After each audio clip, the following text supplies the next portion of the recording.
Today I'll be talking about my journey to Google and how I cracked the interview process to get into the current profile that I'm working in. And apart from that, I'll also talk about some tips and tricks for each of the interview round that we have, along with some pitfalls that you should avoid to be a successful candidate at Google. When we talk about Google, Google is a dream company for many. It has great perks, it has great work culture, and apart from that, it has a great brand name. But when you talk about the interview process itself, it's quite exhaustive, extensive. One of the toughest in the industry, as I may call. Now, there are, for each candidate who applies at Google, there might be 4 to 5 rounds depending on which profile you have applied for. Today I'll be talking very specific to Google Cloud. If you are applying for a program manager, a technical account manager, cloud consultant, strategic cloud engineer, engagement manager, or a very similar role that you might find in Google Cloud. It can be sales specific as well, like a customer engineer or field sales representative. So before I talk about these 4 or 5 rounds that you have, there is a very important step towards getting into Google, which is called the resume screening. And I think this is where most of the candidates do not take it very seriously and gets eliminated.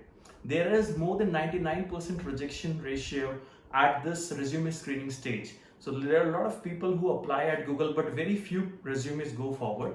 The reason is so simple. The resume itself is not optimized and concise and does not contain all the information that a recruiter might be looking for before screening you. So when I applied at Google, I was working as a principal consultant with Citrix Professional Services, and I was looking for a similar role with Google in the professional services, of course. So the one thing that really worked for me was my resume was a single page resume. It was not like a 4 to 5 pages. And this is again one of the do's and don'ts that I would like to share with you. Do not go for a long resume of 3 to 5 pages. A single page resume highlighting your work experience, your executive profiles, your achievements, what you have done in past few years would be enough. It should well align with the job description of the role you are applying for. So that is what I did. My resume was well aligned with the role of a solutions consultant that I was applying for, and it was a single page resume, as I mentioned. So this is a very important step for you. If you are able to get through this step, then only you can vouch for those 4 rounds that we are talking about. So assuming you went through, your resume was selected, the first thing that you can expect out after that is the recruiter screening. So a recruiter from, if you are located in India, so probably a recruiter from Singapore might contact you, and the whole purpose of that round would be to make you very comfortable and aware of the interview process. Here, recruiter also takes some time to understand your strong points and make sure that whatever you have written in your resume is well aligned with your thought process. So the recruiter would make you comfortable. They will explain you the round, and I think this is a really important round where you can talk to the recruiter. You can ask about your doubts. You can even ask what is asked in the interviews and what is not. Let's say you do not have coding skills. So the role you are applying for, you can clearly ask if there is any coding skill required, if any, which one you should focus on. So those sort of questions can be answered by a recruiter, and they are quite very helpful in this round, I have seen. Once you're through the this recruitment screening process, then there are 4 rounds that goes in. It's a role-related knowledge 1, role-related knowledge 2, which is more of a case study. Googliness Leadership, and the last round that we talk about is the GCA, which is not Google, but General Cognitive Ability.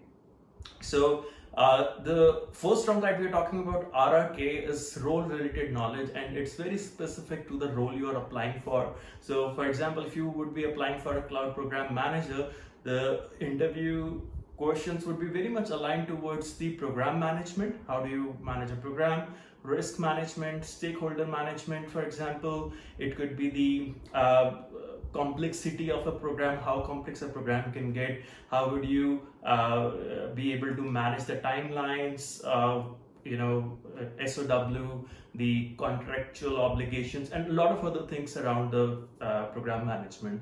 Again, let's say if you were applying for a technical account manager, then the questions might be very much related towards how would you support the customer in a priority one situation, and similar thing from the technical account manager perspective. So this round you should be very clear with the roles or the technical duties of a person who is playing that role, and you have to make sure that your thought process is aligned with the key responsibility metrics for that particular role. Now, what I have seen in generally is this round is not very difficult, and if you're even well prepared, it's easy to get through this round and reach out to the second round, which is the role related knowledge round 2. Now here it might be most probably a case study round where you would be given a case study, especially if you're applying for a cloud consultant or a strategic cloud engineer role. This case study you'll be already having in the interview would be at least 3-4 days or a week after, where you'll have a good opportunity to prepare for the case study, prepare a solution for it, and it is not very specific to a single cloud. I mean, you can prepare your solution using either Azure or AWS or Google Cloud, whichever cloud you are comfortable with. So when I did this, the solution which I proposed was using the Google Cloud services, because I was already working on Google Cloud from last 3 years. But honestly, that was not the reason that I got through. The reason was more specific to the solution that was proposed. It is very important to focus on high availability. Think as a solution architect, how can you make the proposed solution more robust? It has to be cost effective. It has to be, you have to make sure the principal guidelines while designing an enterprise solution should all be followed. It should be secure, it should be, there should be least latency, and all those things you should take care of. Once you're through the role related knowledge rounds, that is RRK1 and RRK2, you get into the Googliness and Leadership round, which is one of the most important round for Google. Of course, with the if you talk about the Googliness and Leadership, there are two things that Google is judging here. One is Googliness, which means out of the box thinking, how you are able to navigate through the ambiguities. If someone is throwing a situation at you, how are you able to think out of the box, get out of the situation, and make it, of course, a very easy situation to tackle. Second is the leadership. How are you able to showcase your leadership skills in different situations? So that is what this round focuses on. It's like simply more of a soft skill round, or you can also call it a managerial round. Now, the questions in this round might be very specific to what your past experience has been around in terms of the soft skill management. Like it can be, tell me about a situation where you had a conflict with your manager and you were able to resolve that, or tell me about a situation where two of your teammates had a disagreement on a project that you were leading, and how did you came to resolve that. It can be anything in similar lines. So my tip for that is prepare as many questions as you can by first thinking about retrospectively that when you were in those situations, what you did actually. And if in case you are not able to recall any such situation where you were in a similar situation, then I would request you to go for a dummy situation where you just try to prepare for it. You just try to think what I would have done or what would have been the best while anyone would have been in this situation. So it requires a lot of practice, and I think if you do some sort of practice, it will give you a really good preparation going into this round. Once you are through this round, the last round that is there is the GCA, which is the general cognitive ability, and I think personally this is the toughest round out of all the 4 rounds that we have talked about.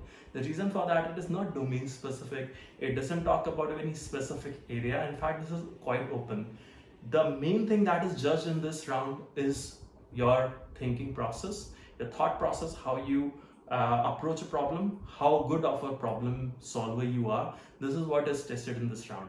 Previously, this round used to have guesstimates a few years back, like let's say how many ping pong balls can you fit into a Boeing 737, or a similar line that how many, let's say, basketball you can fit into a school bus, a regular sized school bus. But these questions are no longer asked. Now this round is very specific to to understand how do you approach a problem. So for example, you could be given a question like there is a you were to set up an ice cream parlor in some area, and there are some other upcoming projects as well. How would do you go about that? How do you approach this? Or let's say you were to manage an event at Google, what would you do in terms of managing the event? How many people would you reach out? So all those things in terms of preparation to see how do you approach the problem, how do you start, how do you break down the problem into certain steps, and how do you actually go about resolving this. So my tip for this is understand a framework. Go for a fixed framework or a variable framework where you can actually use that to solve most of the problems. It can be a star approach or a similar framework you can think upon, and always take a pause. So once you listen the question from the interviewer, take a pause of 1 minute, think about the problem, how would you approach that. And it is very important that once you are starting the solutioning and you are starting to explain the interviewer, walk them through and take a regular feedback. Let it be interactive. Don't just keep on speaking what you have written in notes or what you have thought about. Ask the interviewer, do you think this approach will work? Do you think I'm going to at a fine approach? Do you want me to consider other variables as well? But keep on asking those questions. And one more thing is this round itself, I think you require a lot of practice, and I think there are a lot of practice material available on YouTube as well as internet. So just go and browse as many use cases as you can, so that you can develop a strategy, you can develop a thinking process which would be easier for you to crack down any interview question that you get for GCA, right? So once you are done with the fourth round, that is the GCA, you can expect either one more round depending on the feedback from these rounds, or if the feedback is good, then the recruiter would take some time to get back to you. This is the most difficult part, where it takes about months. So for me, once I was done with my GCA, it took 2 months for the recruiter to get back to me with the result, because there is a recruitment team, there is a selection committee who goes through the docket that is provided to your docket that is provided by the recruiter, and they make the decision based on that docket. So a lot of patience is required in that area, but yeah, once you get the result, I think it's worth the wait. So that's my take on the Google interview process, and I really hope that you'll be successful, and you will be, if you're having an upcoming interview, I really wish you a best of luck, and I hope you get your Noogler hat soon. Thank you. I'll see you next time.